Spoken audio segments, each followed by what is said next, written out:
Hey Mythic crew, welcome back. This is Seth, shaved the beard as you can see. We're gonna take the seatbelts out on the 350Z because they are blown, they're stuck all the way out.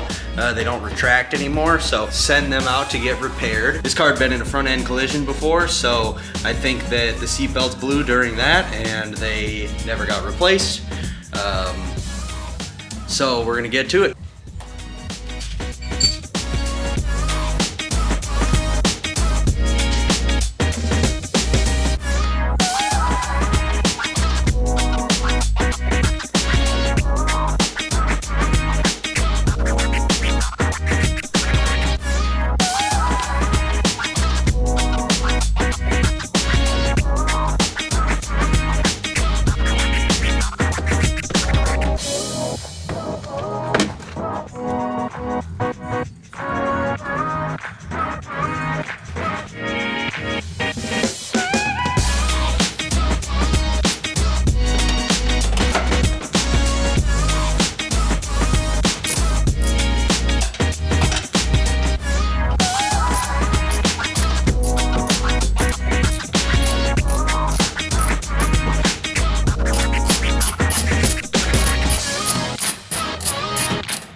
Alright everybody, got that seatbelt out. I took out the driver's side too. Camera battery died, so I didn't get footage of that, but we have both of them right here.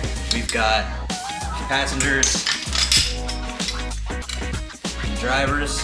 We're gonna wrap these up, put them in a bag, and send them off to Safety Restore so that Safety Restore can do their thing and get them repaired for us. So I put a temporary one from a pick-apart into the driver's side, one that's actually functioning. It's not perfect, but like the actual piece of plastic on the top is broken, but it does function as a seatbelt, so I've got that in there right now, and I'll be able to drive it with that. Well, these ones are out for repair, so yeah. Next, I think we're going to take a look at the front end and see if we can take off the lights in the front bumper and line some of that up better, or see what's going on under all that. So stay tuned for the next video.